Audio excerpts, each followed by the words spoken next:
자, 진민규 학생 여러분들, 라이브 때도 얘기했지만은 이제 올림포스 변형 1번 같은 문제는 거듭 제곱 근과 관련된 문제고, 여기는 개념이 완벽하면 사실 흔들릴 이유가 없거든요. 자, 그 부분에 대해서 완벽하게 정리해 드릴 테니까 듣고 풀어보고 해설지 제공되어 있으니까 비교해 보신 후에 그래도 이해가 안 돼요. 그럼 토요일 날 라이브 때 우리 또 같이 한번 얘기해 볼 거거든요. 그리고 더 영광스러운 것은 지금 이 자리에 나라쌤이 또 촬영을 해주시고 계십니다. 제가 여기 있습니다. 네, 그래서 우리 나라쌤, 매력적인 나라쌤이 또 촬영을 해주시니까 또 이제 더 열심히 우리 진민규 학생들도 더 좋아하겠죠? 같이 한번 더 해봅시다. 자, 거듭 제곱근은 일단 a의 n 제곱근이다. 요 말부터 해석하는 거로부터 시작이 돼요. 그래서 여기 나와 있는 이 근이라고 하는 것이 방정식에서 일단 많이 들어봤을 것이고, 근을 모르니까 x라고 설정했을 때 그 x를 n번 곱해서 a가 된다라는 것을 수식으로 표현하게 되면은 n차 방정식이 나오는 거죠. 그때 여기에서 첫 번째로 시험장에서 물을 수 있는 포인트가 뭐냐면은, 너 그러면 n차 방정식인 거 이거 해석할 수 있어? 자, 그때 근의 개수 한번 구해봐. 그러면 그냥 단순히 근에 대해서 묻는다라고 하면은 방정식에서 일반적으로 복소수 범위 내에 생각하는 거잖아요.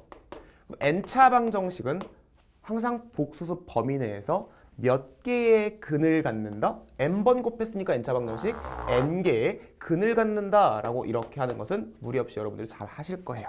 그쵸? 근데 이제 두 번째 물음, 근 중에서 복소수는 실근과 허근이 있잖아요. 실수, 허수. 자, 그 중에서 실근의 개수에 포커스를 맞추죠. 그쵸? 그럼 이번에는 실수인 것만 묻는 거네요.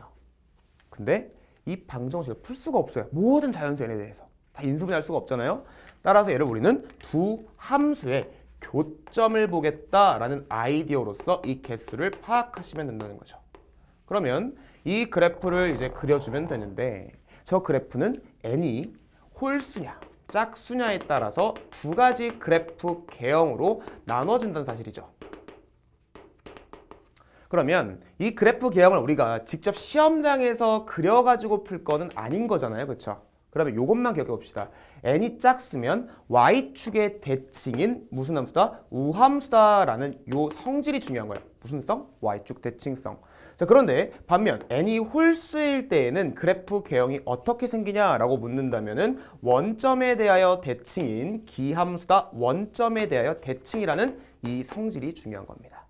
그때 y는 a라고 하는 이 상수함수를 짝수일 때하고 홀수일 때 그래프 개형이 다르니 저 a가 양수일 때, 0일 때, 음수일 때 이때 교점의 개수를 파악해보자 라는 거죠. 보니까 a가 양수일 때는 교점의 개수가 2개, a가 0일 때는 1개, a가 음수일 때는 없네요. 아, n이 짝수일 때, 다시 일로 올까요? 우린 이걸 볼 거니까 시험장에서 n이 짝수일 때에는 이 a 값에 따라서 개수가 변하니까 짝수라고 판단되면 우리는 이 a 값을 체크하러 간 다음에 양수면 2개, 0이면 1개, 음수면 0개 이렇게 대답해야 된다는 얘기죠. 실근에 포커스가 맞춰져 있다면은요. 근데 반면 홀수일 때는 a가 양수든 0이든 음수든 다 몇 개입니까? 그렇죠. 1개씩이에요. 맞죠? 나라쌤? 예, 아주 좋았어요. 자, 그런데 집중하고 계신가요? 나라쌤? 자, 보세요. 네. 양수든 제가 까먹었잖아요. 자, 보면은 a 값에 관계없이 항상 몇 개다? 1개다라는 얘기예요. 그러면은 n이 홀수예요? 실근에 포커스가 맞춰져 있는데 홀수야? 볼 필요가 없네요. 그냥 1개네요. 무조건 1개. 그렇죠? 확인했습니다. 자, 여기까지 실근의 개수를 포커스 맞췄잖아요. 근데 시험 문제 선생님이 이거 2개 한 번에 묻고 싶은 거야. 그럼 어떻게까지 나오냐면 허수인 것의 개수를 물어봐요. 그럼 복소수는 실수하고 허수로 이루어졌잖아요. 그러면 근의 개수 구할 줄 알잖아요. 실수인 것의 개수 구할 줄 알잖아요. 빼버리면 되겠네요. 전체 근에서 실근만 빼버리면 다 허근이겠네요. 그러니까 허수인 것의 개수라는 포커스가 맞춰져 있다면 얘는 근의 개수 구할 줄 알고 실근의 개수를 구할 줄 안다면 2개를 빼기만 하면 되겠다. 됐어요? 여기까지 개수의 포커스를 맞췄습니다. 자, 그러면 그 다음 물을 수 있는 게 바로 뭐냐? 개수가 아니라 이번엔 그럼 우리 실근의 개수의 포커스를 맞췄다면 이 실근을 뭐 하고 싶은 거야? 이제 표현하고 싶은 거예요. 근데 교과서는 이 실근의 표현 방법을 약속합니다. 어떻게 약속을 하느냐라고 한다면 n제곱근 a다라는 용어로서 이렇게 얘기를 하는 거죠. 그리고 기호로는 이렇게 표현을 합니다. 근데 왜 약속을 하냐? 우리가 실근의 개수를 구할 때 분명히 이걸 다 풀지 못하잖아요.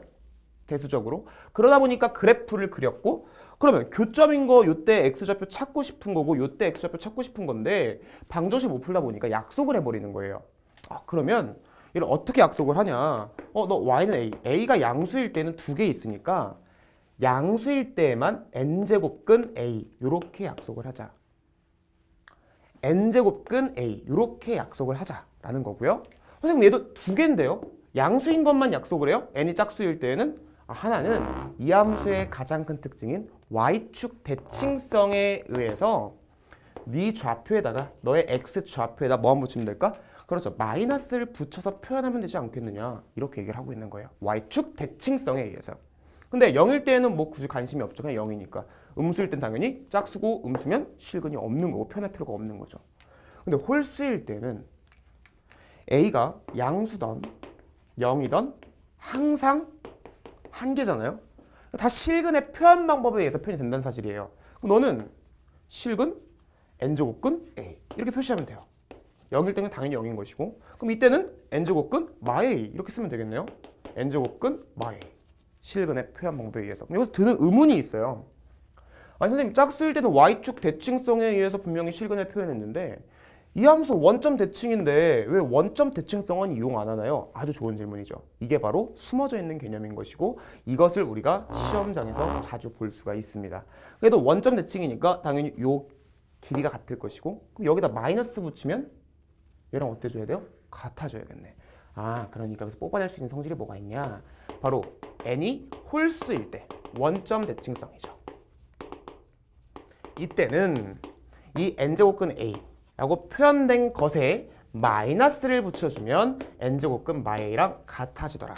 실전적으로 받아들인다면은 n이 홀수일 때에는 마이너스가 안으로 들어가는 것과 안으로 들어가져 있는 것이 밖으로 빠져나오는 것이 뭐하다? 네, 프리하다. 이렇게 직관적으로 받아들이시면 될 것 같아요. 그럼 실근의 표현문까지도 다 공부를 했네요. 그럼 마지막으로 나올 수 있는 게 바로 뭐냐? 그럼 우리가 이 n제곱근 a라는 것이 근이라는 사실을 알아요. 정확히 말하면 실근이죠. 그럼 다시 처음으로 돌아가는 거예요. 같이 와보자. 왔어요. 그러면 얘가 근 중에 하나 n제곱근 a. 너 근이잖아요. 아까 다시 읽어볼까요? 너를 n번 곱하면 a가 된다. 너를 n번 곱하면 a가 된다. 그대로 써보니까 너를 n번 곱하면 a가 된다. 이 성질을 알면 우리가 거듭 제곱 근의 성질 플러스 계산 문제에서 쉽게 풀어낼 수 있다는 얘기죠. 실전적으로는 바깥에 n이 들어가 있을 때 이 두 값이 똑같다면 너 그대로 나오면 돼. 그럼 편리해져. 이런 얘기예요. 근데 여기서 또 시험 문제 포인트가 뭐냐? 주의할 점이 있다 이거예요. 뭐냐면 n제곱근 a의 바깥의 n제곱이 아니라 이 안쪽에 n이 이렇게 들어가 있는 거야. 왜 얘도 똑같잖아요 선생님. 그럼 이 값이 항상 a가 되겠습니까? 이런 물음이 나와요. 근데 이건 확실하잖아요 우리가. 근데 얘는 이렇게 묻는 거랑 똑같거든요. 야 그럼 얘를 이렇게 쓸 수 있어? 이거에 대한 물음과 같아요. 근데 여기에 숨어져 있는 개념이 바로 뭐냐면은 우리가 거듭 제곱근의 성질을 잘 쓰진 않아요. 왜냐면 유리수치까지 확장했으니까. 근데 거듭 제곱근의 성질을 보면 이렇게 바깥으로 뺄 수 있다는 성질을 본 적이 있을 거야. 어디에서? 거듭 제곱근의 성질에서. 근데 이때 우리가 계산에만 포커스를 맞추다 보니까 조건들을 간과하는 경우가 없지 않아 있거든요. 이 거듭 제곱근의 성질을 사용하려면은 이 a가 항상 범위가 양수일 때만 항상 성립해요. 음수일 때는 일반적으로 성립할 때도 있고 성립 안 할 때도 있는 거죠. 그러니까 모든 실수 A에 대해서 모든 자연수에 대해서 항상 이게 성립하지는 않는다 이거죠. 양수일 때만 성립하기 때문에 일반적으로 되지는 않는다는 사실입니다. 요거까지 챙겨두신다면은 사실 우리가 거듭 제곱 근과 관련된 문제는 장담합니다. 틀릴 수가 없어요. 됐습니까? 이렇게 정리해두고 여러분들이 딱 머릿속에 스스로 한번 정리한 다음에 그 사고방식을 그 다음에 올림포스 변형 문제를 한번 풀어보고 또 이해 안 되면 우리 토요일 라이브 시간 때도 있으니까 그때 질문하시면 될 것 같아요. 우리 마지막 이제 나라쌤하고 같이 또 이제 매력적인 또 나라쌤과 또 이제 마지막 인사를 불러내신다라는 네. 거죠? 네. 그럼 마지막 또 인사를 제가 하면서 우리 신명योग 학생들 만나러 와야겠죠. 자, 저희 이제 라이브 강의 듣고 이렇게 개념까지 다 들으셨으면 여러분 원하는 점수 충분히 중간고사 때 얻을 수 있을 거라고 확신합니다. 자, 혹시 오늘 질문 못한 거 있거나 또 새로 생긴 궁금증이 있으면 토요일 라이브 통해서 질문해 주시면 될 것 같아요. 자, 그럼 전 여기까지 말할게요. 또뭐 마지막으로 할 말 있으신가요? 이제 마지막 인사를 해야겠죠? 아, 인사로 끝냅시다. 우리 합이 얼마나 잘 맞는지 볼까요? 아, 그럴까요? 제가 먼저 해볼까요? 해보세요. 네, 진명여고 화이팅! 와, 저희 잘 맞는데요?